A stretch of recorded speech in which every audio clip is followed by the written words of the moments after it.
All right, today we're diving into one of the weirdest and honestly most interesting stories to come out of the world of online creators. It's a story about memes, about a really passionate fan base, and about a very, very public performance of, well, eating grass. So yeah, that's the big question, right? Why on earth is a digital idol with a massive following filming themselves eating grass? I know, it looks completely absurd on the surface, but the reason why reveals a ton about the unwritten rules between creators and their fans today. Okay, so first things first, we've got to get the context right. This wasn't just some random stunt for clicks or anything like that. The whole video was actually framed as an apology, a really bizarre apology meal, if you will, served up just for the audience.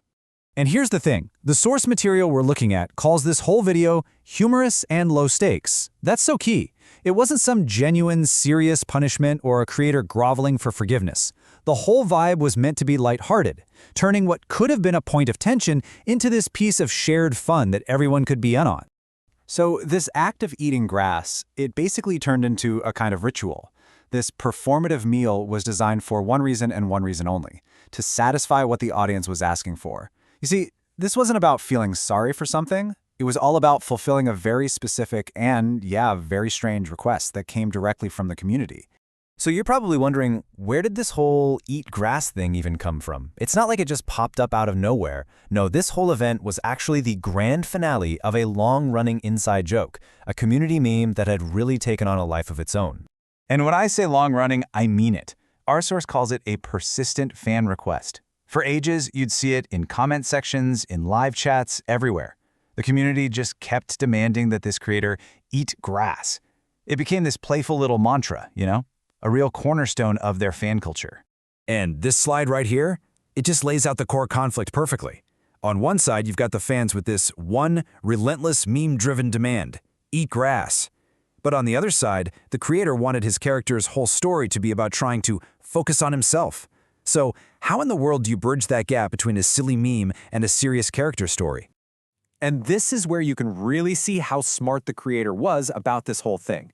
The solution wasn't to ignore the joke, but to treat the apology as this really carefully put together performance, a performance of penance.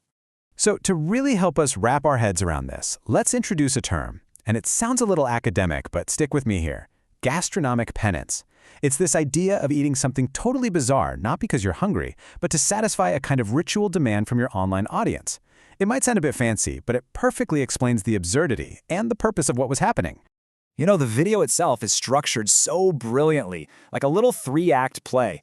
First, the creator comes out and straight up addresses the eat grass meme, giving a nod to the fans' inside joke.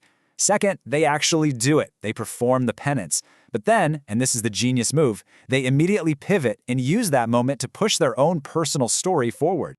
Okay, so why are we even talking about this? I mean, it's a silly video of someone eating grass, right? Well, it matters because it's like a perfect little case study of this unspoken agreement, this invisible contract that exists between modern creators and their communities. It's a constant, delicate dance. So what's the big takeaway here? Well, for one, these creator-fan relationships are totally a two-way street. They're both performing for each other. Memes like this one aren't just jokes. They're how the community negotiates with the creator. It also shows us that online authenticity is often this really carefully crafted act. And when a creator fulfills a fan demand, no matter how weird, it just makes those community bonds so much stronger. So in the end, yeah, it started as a joke, but it became so much more. It was this masterful balancing act. The creator gave the fans exactly the fan service they were asking for, but they did it completely on their own terms, weaving it perfectly into their own story. And all this leaves us with one final big question to think about. In this wild online world we're all a part of, with all these memes and demands flying back and forth, who's really performing for whom?